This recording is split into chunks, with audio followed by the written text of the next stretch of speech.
Bismillah, Assalamualaikum warahmatullahi wabarakatuh.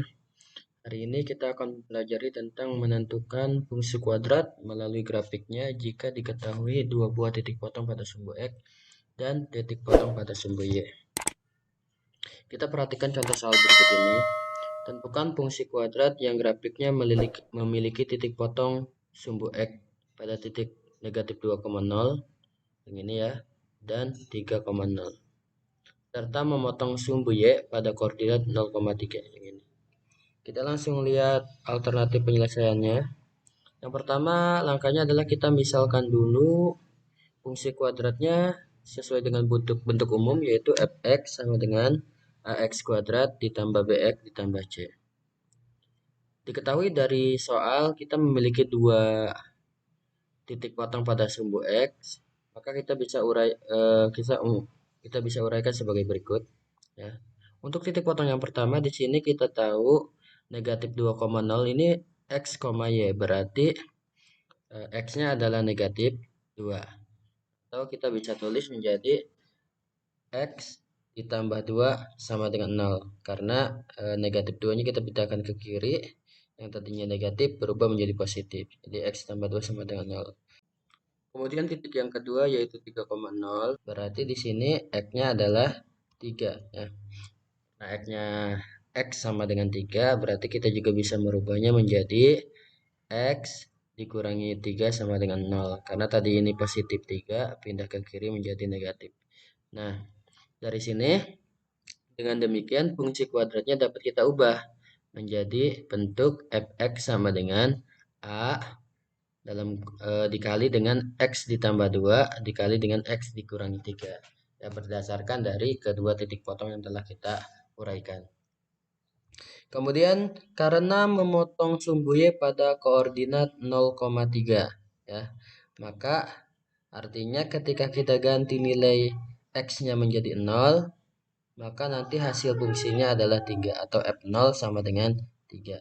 Kita masukkan fungsinya, fungsi yang ini ya, kita masukkan menjadi F, X-nya diganti dengan 0, jadi F0 sama dengan A, yang tadi X kita rubah menjadi 0 ditambah 2 dikali 0 dikurangi 3. Nah, ini semua hasilnya harus sama dengan 3. Kemudian kita hitung yang ini dulu, 0 ditambah 2 hasilnya 2 ya. 0 dikurangi 3 hasilnya negatif 3. Ini totalnya harus sama dengan 3. Kita kalikan ya, A dikali 2 jadi 2A. 2A dikali negatif 3 menjadi negatif 6A. Nah, ini sama dengan 3. Sehingga kita peroleh A-nya itu sama dengan 3 dibagi negatif 6. Atau kalau kita sederhanakan, A-nya menjadi negatif 1/2. Ya, 3 dibagi 3, 1. Negatif 6 dibagi 3 hasilnya 2. Negatif 2. Ya, jadi A-nya sama dengan negatif 1/2.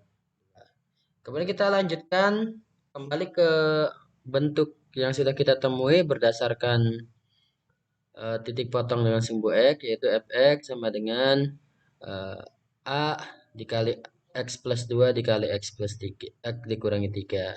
Nah, karena A-nya sudah ketemu, maka diperoleh menjadi fx sama dengan negatif 1/2 ya, dikali X plus 2 dikali X negatif 3. Nah, kita kalikan dulu antara X plus 2 dengan X dikurangi 3. Kita bisa kalikan di sini. Ya. Contohnya seperti ini, kita kalikan saja negatif 3 kita kali 2. Negatif 3 kali 2 menjadi negatif 6. Kemudian gantian negatif 3 kali X menjadi negatif 3X. Kemudian X dikali 2 menjadi positif 2X. Yang terakhir X dikali X menjadi X kuadrat. Nah, lanjut kita jumlahkan, hasilnya menjadi negatif 6. Ya, nggak ada temannya, ini negatif 6. Kemudian yang ini hutang 3 dibayar 2 berarti hutang 1x ya. Kemudian yang terakhir ini x kuadrat. Nah, setelah ketemu x kuadrat dikurangi x dikurangi 6, kita taruh di sebelah sini menjadi negatif 1/2 dikali x kuadrat dikurangi x dikurangi 6. Nah, tinggal kita kalikan, negatif 1/2 dikali x pangkat 2 hasilnya menjadi negatif 1/2 X kuadrat. Kemudian negatif kali negatif jadi positif ya, menjadi positif setengah atau 1/2 X. Dan yang terakhir negatif kali negatif positif lagi. 1/2 dikali 6 hasilnya adalah 3. Jadi fungsi yang terbentuk adalah fx sama dengan negatif 1/2 X kuadrat ditambah 1/2 X ditambah 3. Selesai. Terima kasih.